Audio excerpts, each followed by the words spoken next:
returning to the moon to stay. Listen to the narrator and the music and the vision. Look at this. Coming out of some kind of a spaceship somewhere. There's no stars in the background, of course, but this is just like a movie trailer. So we can go beyond to Mars. Well, cool. I mean, the moon's old hat. They've already been there, driven buggies around it, played golf. Oh, yeah, go back there, but obviously, yeah, they've already done that. They're off to Mars. And, obviously they haven't been there yet. They're just sort of showing us a vision of what it's going to look like.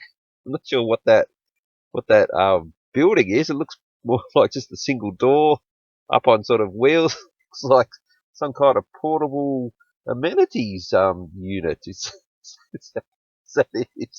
I mean, they could have showed vision of a control room, recreational area, or something, but just have this. It's a bit dusty. Sort of portable toilet. Okay, look, that's a necessity. They're being very practical here. They're not trying to dress it up or anything or make it look fancy. They're showing us the bare bones, what it's really going to be like.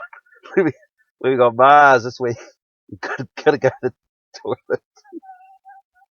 To expand what's possible and further our understanding. The architecture for these missions is already taking shape. All right, there's something starting to take shape.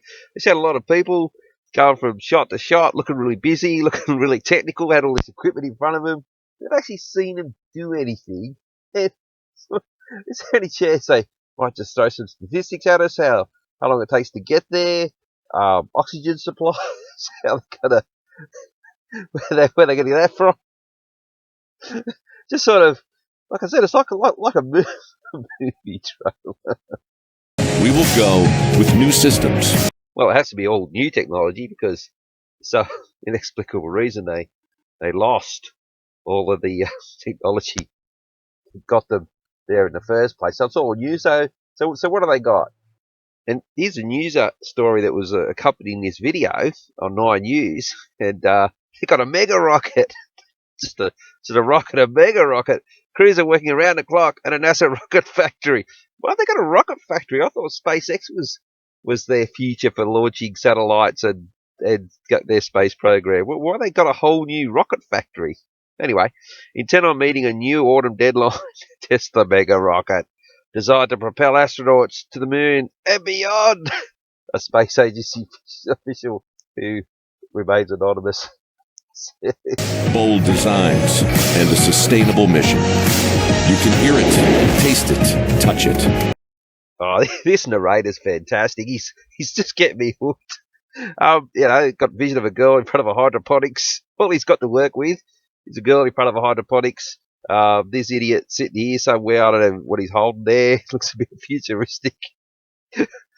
He could have knocked that up. Could be part of some kind of toy. I don't know. But anyway, the narrator, he's earning his money. We are going.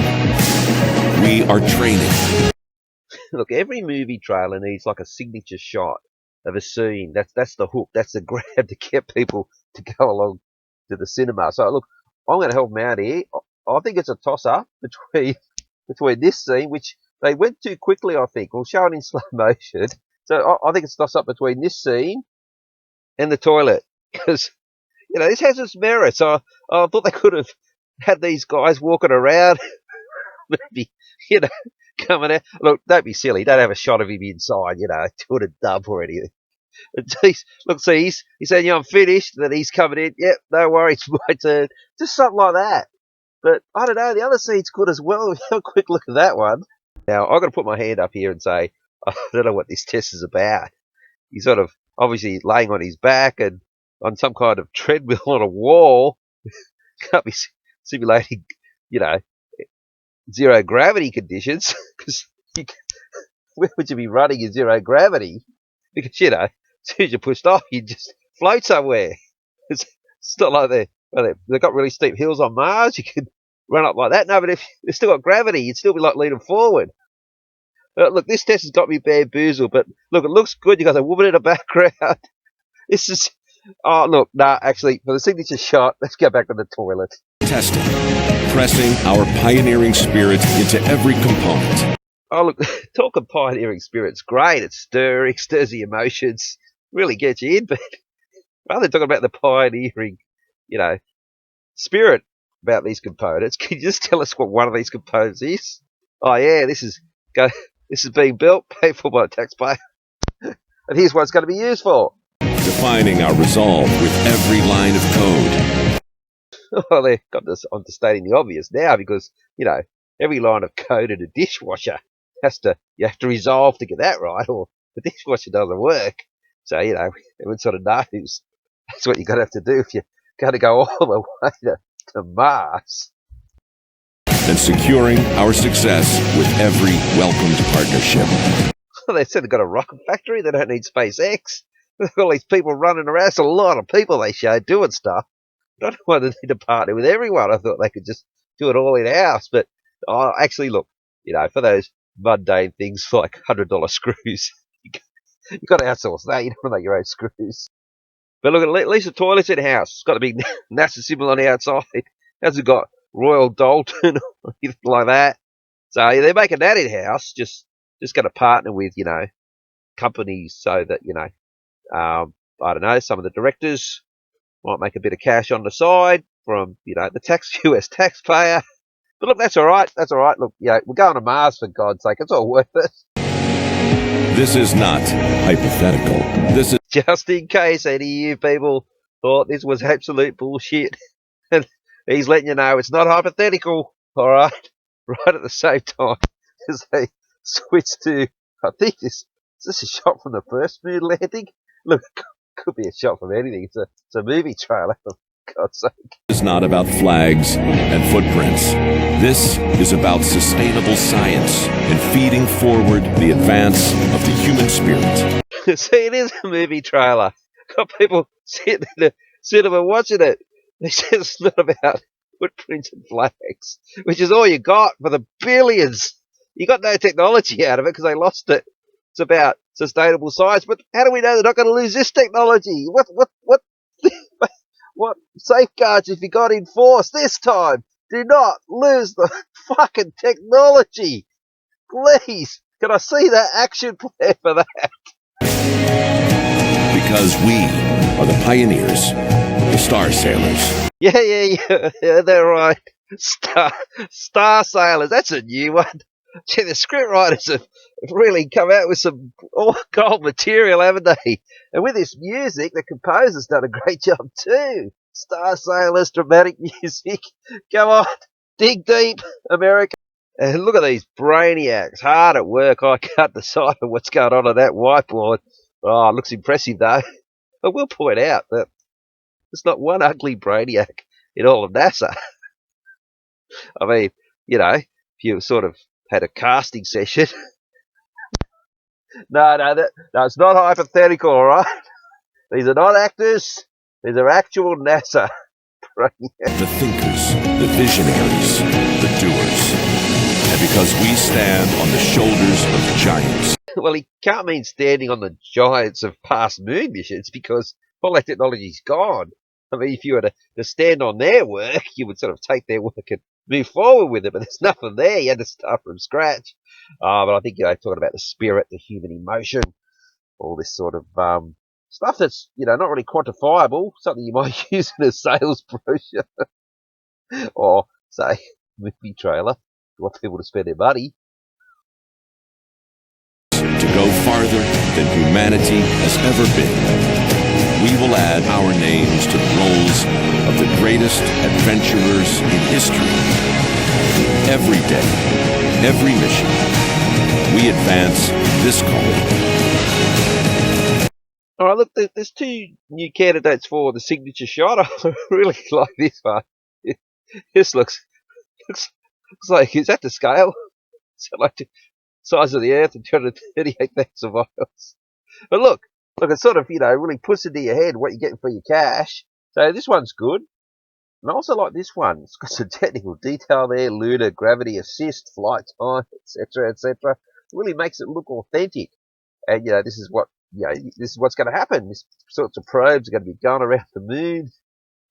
Not that you could ever actually, unless you had another probe following it, and then filming this first probe, which is going to, up the costs a bit. then you're never actually going to see any video of this. They're just showing you what's going down. We are NASA. And after 60 years, Yep, millions of dollars every day for 60 long years. And all they got to show for it, as they said, just time flags and some footprints. That's all they got. There was some moon rocks brought back, but one went to, I think it was the Netherlands. Some prime minister got it, and it wasn't meant to be really looked at. And then when he died, it went to a museum, and the curators went, "This isn't a fucking moon rock." But look, so footprints and a flag. They got no technology to show for it, of course. we're just getting started. They're just getting started to 60 years.